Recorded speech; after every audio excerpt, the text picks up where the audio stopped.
The movie continues right where the previous one ended, with police arriving at the burning Ladomas estate and discovering Grace seated on the front steps, smoking. Overwhelmed, she begins to panic and eventually loses consciousness, prompting paramedics to rush her to the hospital. Grace regains consciousness restrained to her hospital bed, where she is questioned by Detective Bassett. He presses her about the fire, the discovery of Daniel and Becky's bodies in the wreckage, and the blood on her wedding dress that clearly doesn't belong to her. Soon after, her listed emergency contact arrives, her estranged sister, Faith McCoy, whom she hasn't seen in 7 years. Grace recounts the entire ordeal involving the Ladomas family, her survival, and her encounter with the spirit of Mr. LaBelle. Faith is disturbed by Grace's condition but remains skeptical about the supernatural elements. Meanwhile, the frail Chester Danforth hears about the destruction of the Ladomas family and Grace's survival. He messages other prominent families who were part of the same satanic council once led by the Ladomases. These include Ignacio El Caído, Wen Chen Sing, brothers Madhu and Virajarajan, and Bill Wilkinson. Chester summons his twin children, Ursula and Titus, but they resent the idea that leadership isn't automatically theirs.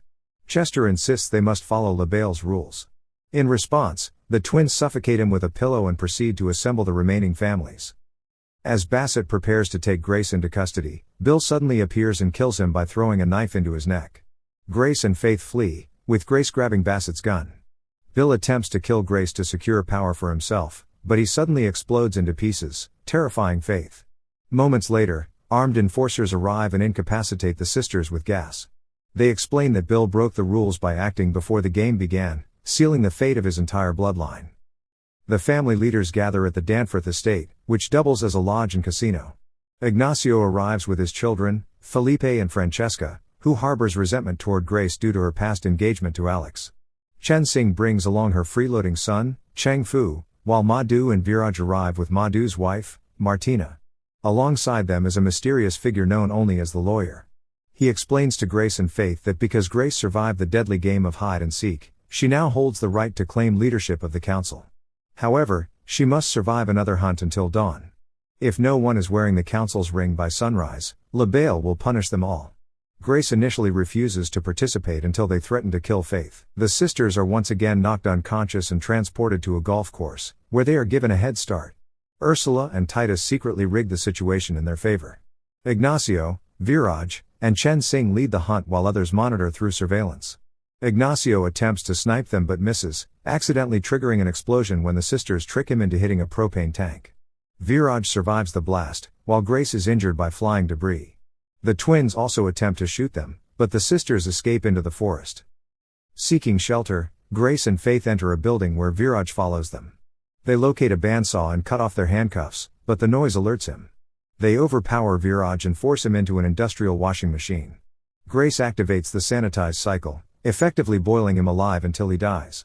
Watching this unfold, Madhu panics about being next and relinquishes his leadership role to Martina, who calls him out for his cowardice but signs the contract regardless. Later, inside the casino, Grace and Faith hide while removing debris from Grace's wounds. They begin to reconnect, discussing how Faith felt abandoned when Grace left for New York years earlier. Their moment is interrupted by Chen Sing, who proposes a loophole. If Grace marries Cheng Fu, the Wan family will gain power, and Grace can live freely. Grace refuses, unwilling to join a demonic cult. Ignacio soon finds them and tries to shoot, but Grace uses Chen Sing's sword to slit his throat. Since the rules forbid families from killing each other, even unintentionally, Chen Sing's entire bloodline is doomed. She explodes, followed shortly by Cheng Fu back at the lodge. The sisters attempt to call for help but are intercepted by Ursula and Titus, who direct them toward the front gate as part of a trap. Anticipating deception, the sisters resist. Faith threatens Titus with a sword, but Ursula remains indifferent. A distraction shifts the situation until Martina suddenly drives toward them. Instead of attacking, she crashes through the gate and escapes, giving Grace and Faith a chance to run, though Grace encourages Faith to escape on her own. Grace is soon ambushed by Francesca while Titus viciously assaults Faith. Grace and Francesca temporarily blind each other with mace, but Grace manages to knock her unconscious using a keyboard. Ursula stops Titus from killing Faith and uses her as leverage to draw Grace out, revealing their location. Armed with a rifle and ammunition, Grace prepares to confront them. Francesca returns for another attack, but Grace shoots and kills her. Following Faith's voice, she tracks down the twins. When they pursue her, she barricades herself until Titus threatens to execute Faith in front of her. In a desperate move, Grace proposes marriage to Titus, offering him the power he seeks in exchange for her life. He accepts. Preparations are made for the wedding, and the sisters are cleaned up. Ursula confides in Grace that Titus is dangerous and that she has always tried to restrain him.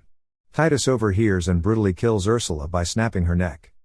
The surviving members gather as the lawyer officiates the ceremony.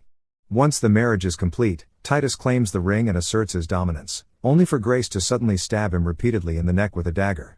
She reminds him that, as he once noted, there are no rules against killing one's own family.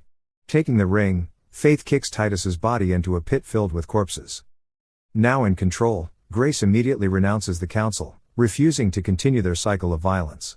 She throws the ring into the pit, causing the remaining members, except the lawyer, to scramble after it, turning on each other in a frenzy. As dawn breaks, LaBelle's punishment begins, and the cultists start exploding one after another until a massive, bloody blast wipes them out.